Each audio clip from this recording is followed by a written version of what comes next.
میں اپنے فکر کا خلاصہ آج آپ کی خدمت میں پیش کروں گا، وہ میرا اس سلسلہ اجتماعات کے اعتبار سے الوداعی تحفہ ہوا۔ اب میں آغاز کر رہا ہوں۔ پہلی بات، اس سبب میں 3 باتیں مجھے کہنی ہیں۔ سب سے پہلی بات یہ کہ زندگی کی سب سے بڑی حقیقت موت ہے۔ ہم بلائے رکھتے ہیں، اپنے ذہن سے اسے دور رکھتے ہیں، لیکن واقعہ یہ ہے کہ زندگی کی سب سے بڑی حقیقت موت ہے۔ خدا کے منکر پیدا ہوئے ہیں، لیکن موت کا انکار کرنے والا تو کوئی پیدا نہیں ہوا۔ اس لیے میں نے آیت آپ کو سنائی، کل نفس ذائقۃ الموت، ہر سی نفس کو موت کا مزہ چکھنا ہے، ہر جاندار کو موت کا مزہ چکھنا ہے۔ ثم الینا ترجعون، پھر ہماری طرف لوٹا دیے جاؤ۔ تو زندگی کی سب سے اہم حقیقت موت، اور موت کے بعد رجوع اللہ، آخرت، یہ سب سے بڑی حقیقت ہے۔ ایک حقیقت سب مانتے ہیں، سب جانتے ہیں، دوسری حقیقت کے اوپر پردہ پڑا۔ میں نے اس اعتبار سے نوٹ کیا، یہ الفاظ قرآن میں 3 مرتبہ ہے، کل نفس ذائقۃ الموت، ہر جاندار کو موت کا مزہ چکھنا ہے۔ انبیاء اس سے مستثنا نہیں رہے، رسول اس سے مستثنا نہیں رہے، اولیاء اللہ مستثنا نہیں رہے۔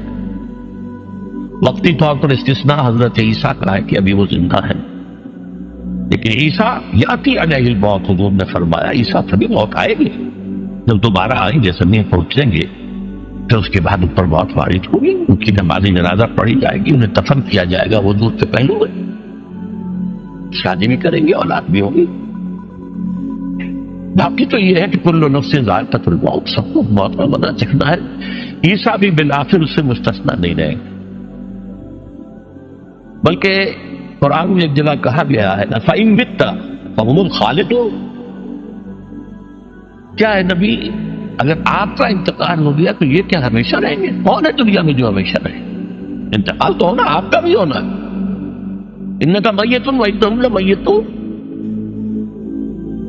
یہ تو مختصر ترین الفاظ تھے۔ اس سے آگے بڑھیے، سورہ انبیاء میں فرمایا كُلُّ نَفْسٍ ذَائِقَةُ الْمَوْتِ وَنَبْلُوكُمْ بِالشَّرِّ وَالْخَيْرِ فِتْنَةً وَإِلَيْنَا تُرْجَعُونَ، ہر جاندار کو موت کا مزہ چکھنا ہے، اور اس سے پہلے پہلے ہم تمہیں آزماتے رہیں گے، خیر کے ذریعے بھی، بھلائی دے کر، صحت دے کر، دولت دے کر، اولاد دے کر، شہرت دے کر، اور برائی کے ذریعے سے بھی، تنگدستی دے کر، بے عزتی دے کر، اہانت دے کر، ذلت دے کر۔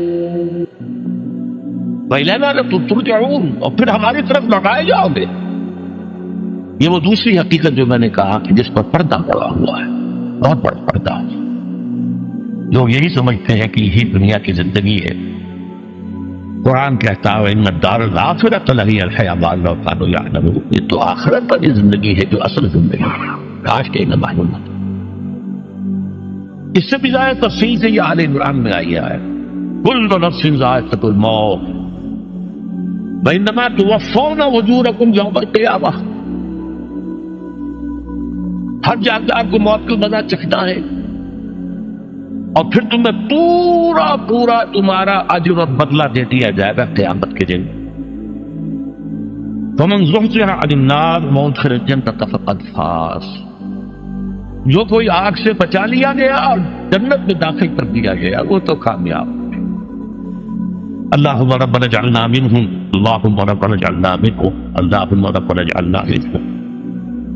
وما الحیات الدنیا الا متاع الغرور، اور دنیا کی زندگی تو سوائے دھوکے کے سامان پر کچھ نہیں۔ دھوکہ کس معنی میں؟ یہ تمہیں اصل زندگی سے غافل کر دیتی ہے۔ تم کہیں سفر پر جا رہے تھے، تمہارا کہیں گھر تھا، تمہیں واپس آنا تھا، تم راستے ہی میں کسی دلچسپی میں ایسے مگن ہوئے کہ گھر بار سب بھول گئے۔ یہ تو تمہارا عارضی سا سفر تھا، تم نے اسی کو اپنی منزل بنا لیا، اپنا ٹھکانہ بنا لیا، تو دھوکہ دیا اس نے تمہیں۔ ویسے دنیا کی زندگی دھوکہ نہیں ہے، بڑی حقیقت ہے، اس لیے کہ حضور نے فرمایا انما الدنیا مزرعۃ الآخرہ، یہ دنیا آخرت کی کھیتی ہے، یہاں بو گے تو وہاں کاٹو گے، یہاں کچھ کمائی کرو گے تو وہاں اس کا بدلہ ملے گا۔ اس اعتبار سے دنیا بہت بڑی حقیقت ہے، ایک ایک لمحہ بہت بڑی دن کی ہے، لیکن اگر یہ دنیا تمہیں آخرت سے غافل کر دے تو اس سے بڑا دھوکے باز اور کوئی۔ یہ اصل دجال ہے۔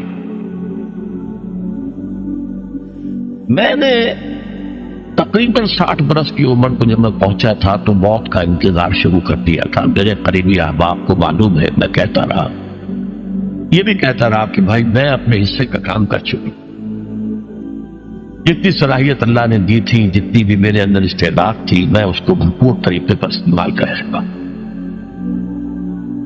دم واپسی برسر راہ ہے عزیز و اب اللہ ہی اللہ ہے، یہ میرا معاملہ رہا ہے 60 برس کی عمر سے۔ اس کے بعد اللہ نے مزید 14 برس دیے ہیں، یہ نافلۃ اللہ کے درجے میں میں کہتا ہوں، جس کا اللہ کا عقل خصوصی ہے، نفل ہے۔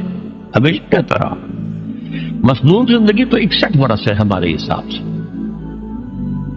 علامہ اقبال کے بارے میں سنا ہے کہ رویا کرتے تھے کہ میری عمر حضور کی عمر سے زیادہ کم ہے، وہ 6 مہینے کم ہی رہی ہے حضور کی عمر سے۔ جو حضور کی عمر تھی وہی حضرت ابوبکر کی، وہی حضرت عمر کی، وہی حضرت علی کی، ہاں حضرت عثمان 82 برس کی عمر ہے ماشاءاللہ۔ پھر یہاں کے مجددین میں سے وہی عمر حضرت شیخ احمد سرندی کی، وہی شاہ ولی اللہ دہلوی کی، ہاں شیخ عبدالحق محدث دہلوی رحمۃ اللہ علیہ 82 برس کی عمر۔ لیکن یہ میں کہا کرتا تھا مصنون عمر تو 61 برس ہے، جسے ہم 63 کہتے ہیں وہ اصل میں ہمارے حساب سے 61 بنتا، وہ 63 قمری ہے، جو 9 دن کم ہے قمری سال جو ہے وہ شمسی سال سے۔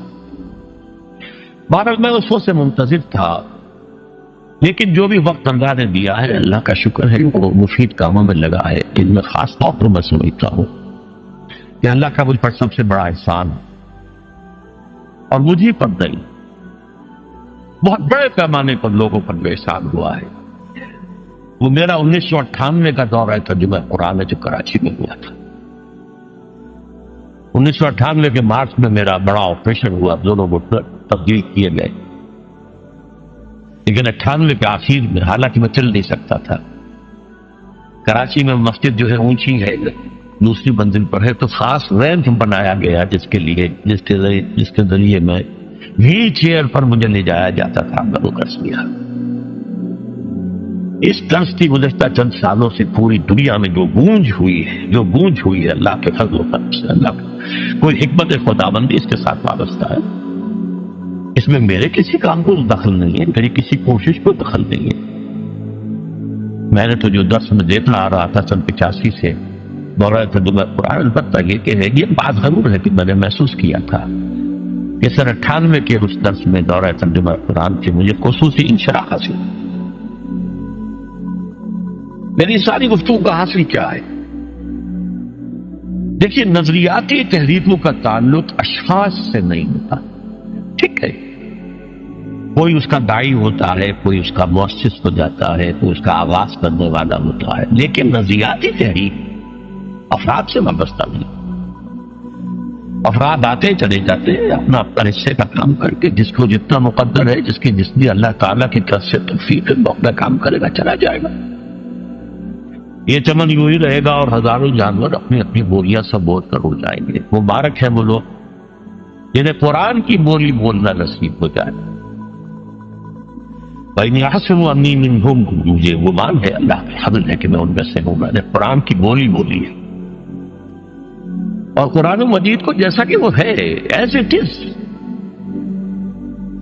اپنے کو مظلومہ خیالات، اپنے کوئی ذہن سے زائدہ نظریات کو میں نے اس میں دخل نہیں کیا، اسے انگریزی میں آپ آبجیکٹیولی کہتے ہیں، خالص معلومی طور پر قرآن کو پڑھا ہے، قرآن کو قرآن سے سمجھا ہے، یا پھر سیرت رسول سے سمجھا ہے۔ میں لفظ سنت کی بجائے سیرت استعمال کر رہا ہوں۔ قرآن مجسم حضور تھے صلی اللہ علیہ وسلم، اور حضور کی سیرت اور حیات جو ہے وہ قرآن مجید کی اصل تفسیر ہے۔ یہ حقیقت بھی بہت کم لوگوں کے علم ہے۔ وہ احادیث کا نام تو لیتے ہیں، احادیث بھی ہیں، سیرت بھی تو احادیث ہی سے میں ملتی ہے، لیکن میں خاص طور پر سنت یا حدیث کی بجائے سیرت کا سکتا۔ قرآن کی 2 سورسز ہیں، قرآن خود اور سیرت رسول صلی اللہ علیہ وسلم.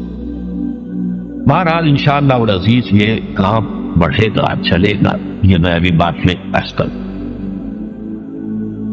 دوسری بات جو میں نے آیت پڑھی آپ کو، وَمَن نُعَمِّرْهُ نُنَكِّسْهُ فِي الْخَلْقِ أَفَلَا يَعْقِلُونَ. بہت بڑی حقیقت زندگی کی یہ بھی ہے، اس کی ہم عمر زیادہ کر دیتے ہیں، اس کی خلقی صلاحیتوں میں کمی کر دیتے ہیں. موٹی بات ہے، بڑھاپا آئے گا، ہمیشہ کی مانی ہوئی بات ہے. اگرچہ جوانی میں آدمی بڑھاپے کا تصور نہیں کرتا، لیکن بڑھاپا آنا ہے، یہ بھی ایک حقیقت ہے موت کی طرح. غالب نے کہا تھا مزمحل ہو گئے قوائے غالب، اب عناصر بڑے اعتدال کہاں. ایک صاحب نے مجھے شعر سنایا تھا، ابراہیم صاحب سے ٹونک کے رہنے پر، ذوق پیری پڑ گیا، جوش جوانی گھٹ گیا، اب عصا بنوائیے نخلے تمنا کاٹ کر. یہ تمنائیں جو ہے طول العمر نے کاٹو، اب کئی جوانی امنگوں والا دور گیا، اور یہ جو تمناؤں کا پودا ہے اس میں سے لکڑی لے کر عصائے پیری بنوا لیجیے. اب بڑھاپے کے لیے ایک عصا نکالے. بڑا پیارا شعر ہے، ذوق پیری بڑھ گیا، جوش جوانی گھٹ گیا، اب عصا بنوائیے نخل تمنا کاٹ. ابھی 2-3 دن ہوئے ہیں یہاں پر جو خانہ فرہنگ ایران ہے اس کے ڈائریکٹر آئے تھے، انہوں نے فارسی کا ایک شعر سنایا، بڑا پیارا شعر ہے. در جوانی گفت کہ شعر شعر است اگرچہ پیر بود. جوانی میں یہ کہا کرتا تھا کہ شعر تو شعر ہی ہوتا ہے، چاہے بوڑھا ہو جائے، بوڑھے ہونے سے اس میں کیا فرق ہو جائے. شعر شعر است اگرچہ پیر بود.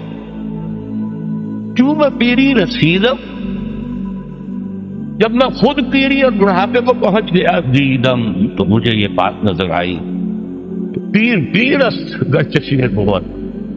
بوڑھا بوڑھا ہی ہوتا ہے چاہے وہ شعر ہی کیوں نہ ہو. تو یہ بڑھاپا جو ہے یہ زندگی کی دوسری بڑی حقیقت ہے. اس کا ایک اثر تو سب کو معلوم ہے، قوائے غالب جو میں نے کہا، بڑھاپے کا عام نتیجہ جسمانی ضعف، سب جانتے ہیں. لیکن مجھ پر اور کچھ اور لوگوں پر بھی خاص طور پر اس کا جو ایک اثر ہوتا ہے، یہ مجھ پر ہوا ہے، وہ ہے یادداشت کی کمزوری. اور یہ میں کئی سال سے محسوس کر رہا ہوں، کئی سال سے محسوس. میری پرانی یادداشت بڑی مضبوط ہے، قوی ہے، اس میں کہیں کوئی کمی نہیں.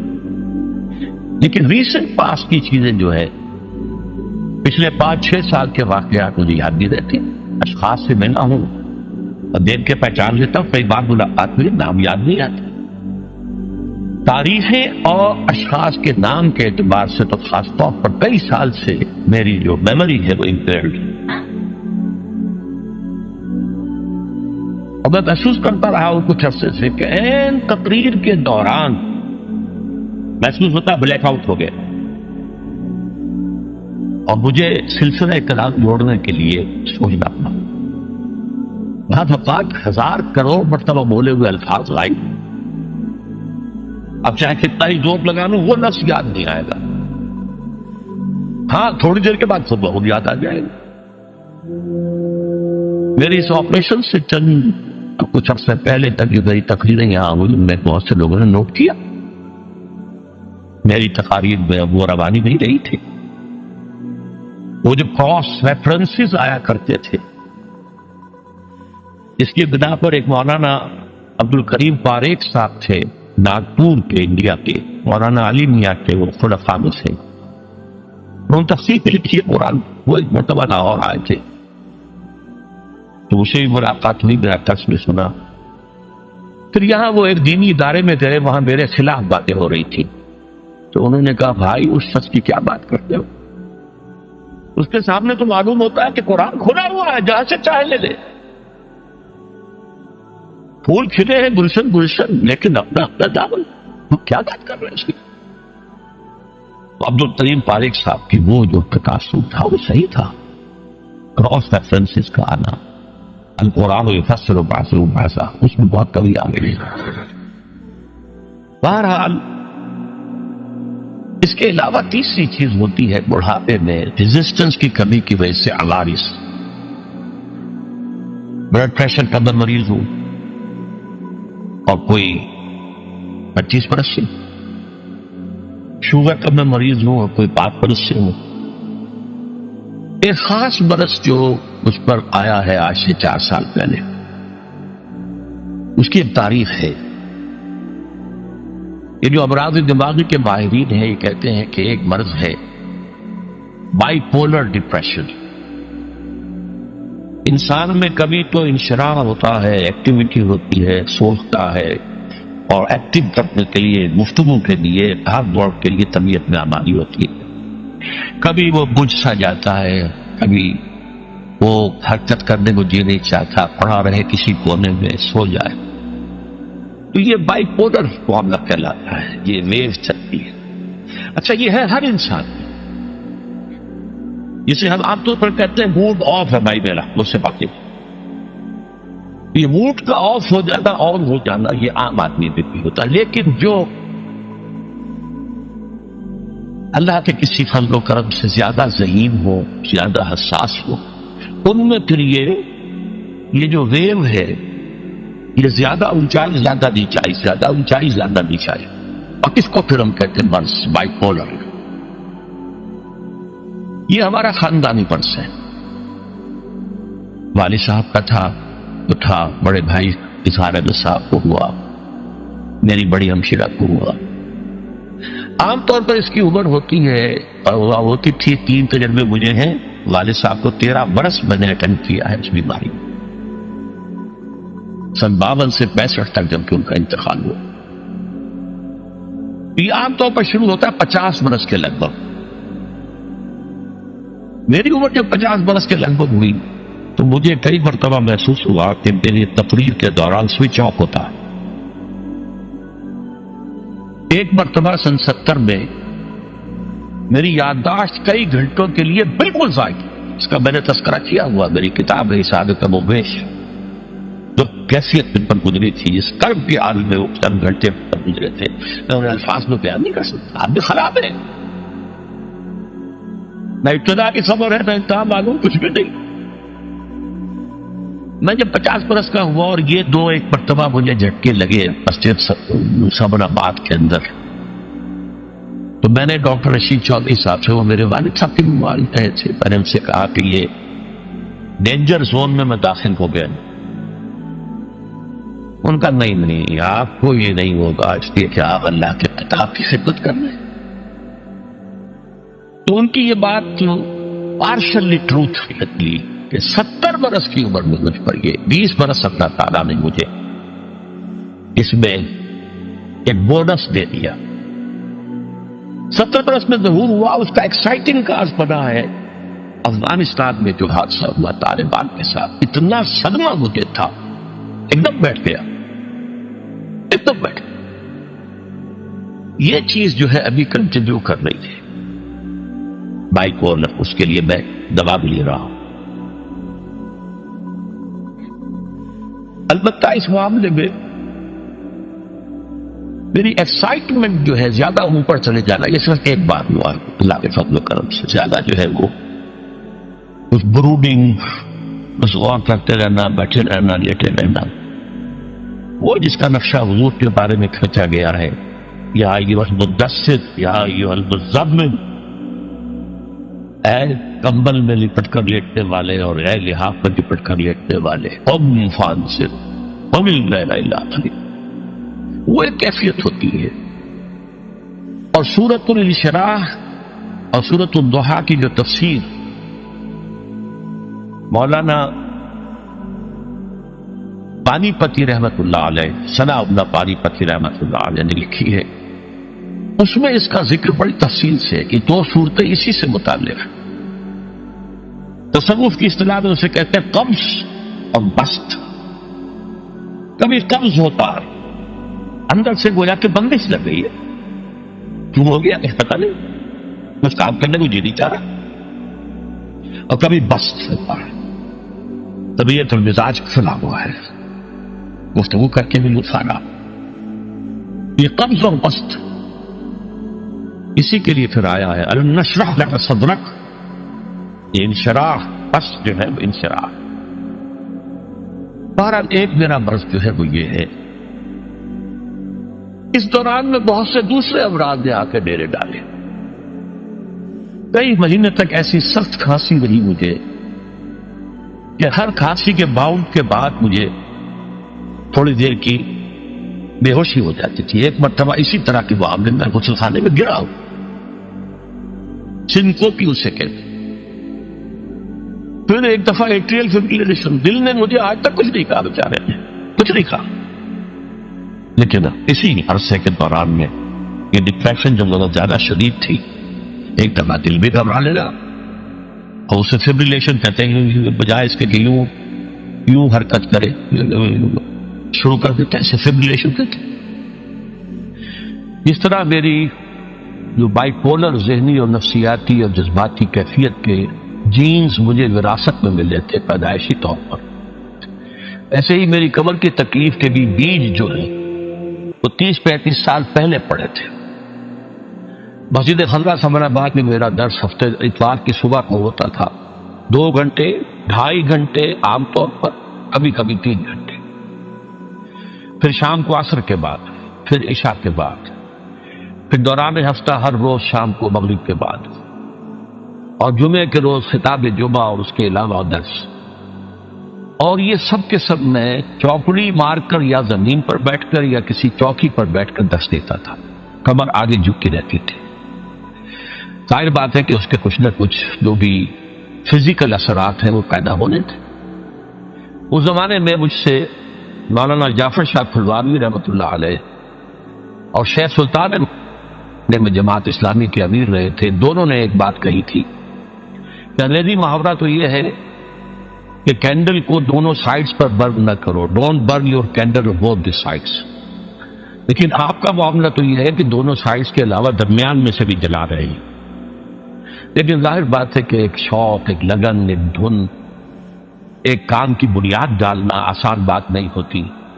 میں لگا رہا، ریڑھ کی ہڈی میں درد ہوتا تھا کمر میں، جسے لوگ بیک پین کہتے ہیں، کوئی دوائیاں کھا لی، کوئی پین کلرز کھا لیے، لیکن یہ کہ اس سے خاص طور پر جو کمر کا نچلا حصہ ہے، اس کے جو گہرے ہیں اور ان کے مابین جو انٹرورٹیبرل ڈسک ہوتی ہے، اسپیس ہوتی ہے، وہ نیرو ہوئی اور ڈسک جو ہے ڈیجنریٹ ہونا شروع ہوئے۔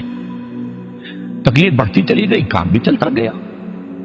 پہلا ایکیوٹ حملہ مجھ پر ہوا ہے 1985 میں۔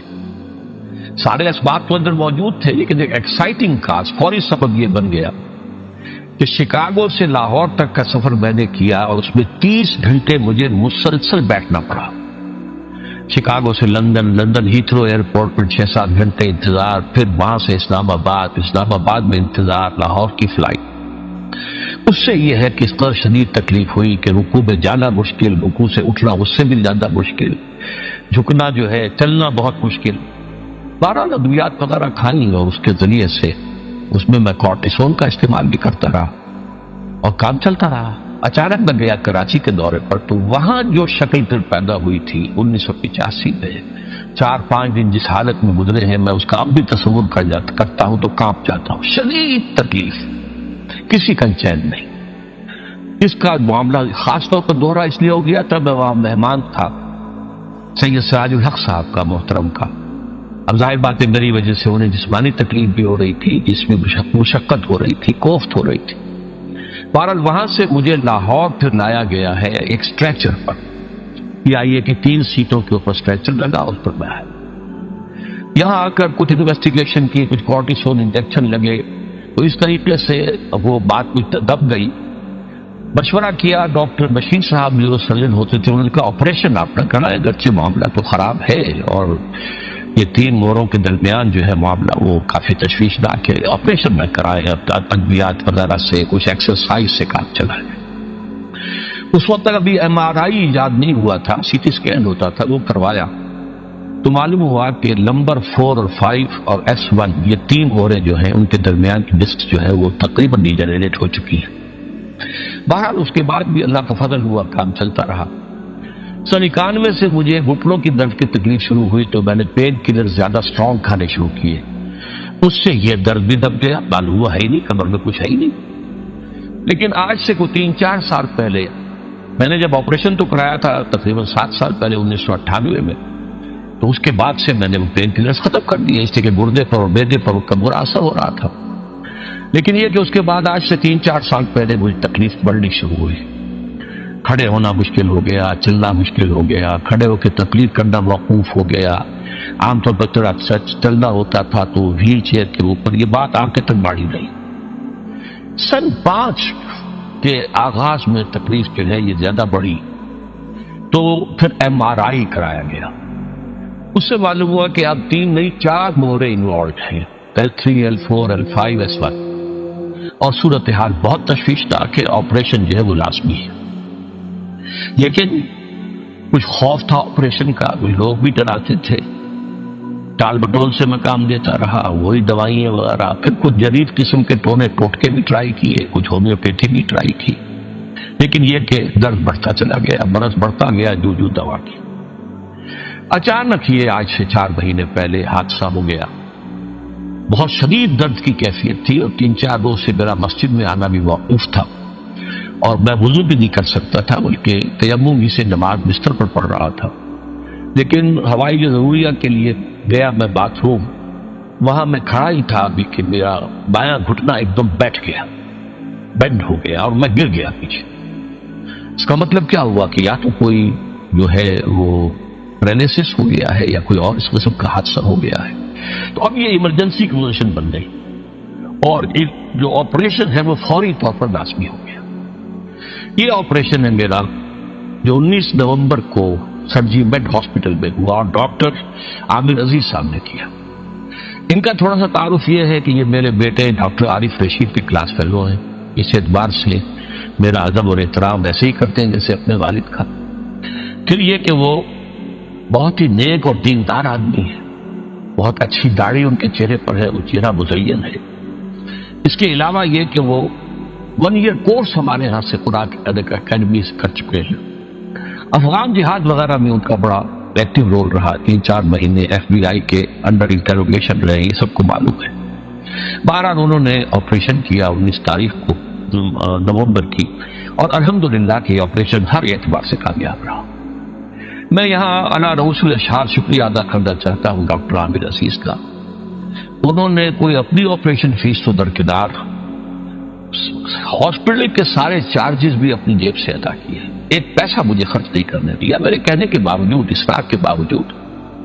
بلکہ میرے وہ ریڑھ کی ہڈی کے منکوں کے دونوں طرف جو پلیٹیں ڈالی گئی ہیں میٹلک، ظاہر بات ہے کہ وہ بہت قیمتی ہوں گی، تو کوئی عام لوہا تو نہیں ہوتا، اس کے پیسے بھی اپنی جیب سے ادا کیے۔ زیادہ سے زیادہ جو ہے وہ جو کوئی ایڈیشنل دوائیوں کی ضرورت ہوتی تھی وہ ہم بازار سے منگاتے تھے، ہمارا خرچ اس پر ہوا ہے، ورنہ ایک پیسہ انہوں نے خرچ نہیں ہونے دیا۔ آپریشن سے میں بہت جلد جو ہے نکل کے آ گیا۔ آپریشن کے فوراً بعد مجھے پتہ ہی نہیں چلا کہ درد نام کی بھی کوئی شے ہوتی ہے، کوئی اتنی انہوں نے پین کلرز وغیرہ دیے ہوئے تھے۔ بہرحال یہ کہ اس کے بعد جب میں گھر پہ منتقل ہوا ہوں، اب وہ بھی ظاہر بات اسٹریچر پر آیا تھا، تو یہاں آ کر پھر کچھ نہ کچھ درد تھوڑا بہت جو ہے وہ شروع ہوا، پین کلرز کم ہوئے، اور یہ خاص طور پر فزیو تھراپی ایکسرسائز جو ہے وہ تجویز کی گئی تھی کہ اور کوئی علاج نہیں ہے۔ یہ فیصلہ تو ہو گیا تھا کہ یہ اس معنی میں پیرالائسس نہیں ہے، فالج نہیں ہے، نہ تو یہ ہے کہ کوئی دماغ کی شریان پھٹنے کی وجہ سے ہوا ہے جسے سٹروک کہتے ہیں، اور نہ ہی کوئی نرو کٹی ہے، البتہ کوئی نرو کچلی گئی ہے، لیکن اب اس کچلے جانے کی کیفیت سے دوبارہ اس کو اپنے نارمل فنکشن کو ریزیو کرنے میں وقت لگے گا، اور اس کے لیے جو ہے فزیکل ایکسرسائز، پٹھوں کی مضبوطی جو ہے یہ بہت ضروری ہے۔ چنانچہ وہ ہوتا رہا، پہلے بہت ریگولرلی آتے رہے، وہ بھی ڈاکٹر عامر عزیز صاحب کے اسسٹنٹس تھے جو آتے رہے، اور بغیر کسی فیس کے وہ آئے ہیں، اور پہلے متواتر آتے تھے، وقفے سے آتے رہے، اور انہوں نے بھی اپنی کوئی فیس نہیں لی۔ بہرحال اب صورتحال یہ ہے کہ میں رفتہ رفتہ رفتہ اس کامل معذوری کی کیفیت سے نکل کر نیم معذوری کی کیفیت میں آ گیا ہوں، واکر کی مدد سے چل بھی رہا ہوں، اور اب میں نے مسجد کے لیے بھی وہ جو میرے لیے سیڑھیاں کبھی بنی تھیں جبکہ میرے گھٹنوں میں شدید درد تھا، چھوٹے چھوٹے سٹیپس ہیں ان کے، ان میں ایک طرف ریلنگ تھی، دوسری طرف بھی ریلنگ لگوا کر اب میں آسانی سے الحمدللہ مسجد میں جا رہا ہوں، 5 وقت کی نماز پڑھ رہا ہوں۔ اور جیسا کہ میں نے شروع میں کہا ہے، یہاں آنا مجھے بہت ہی پہاڑ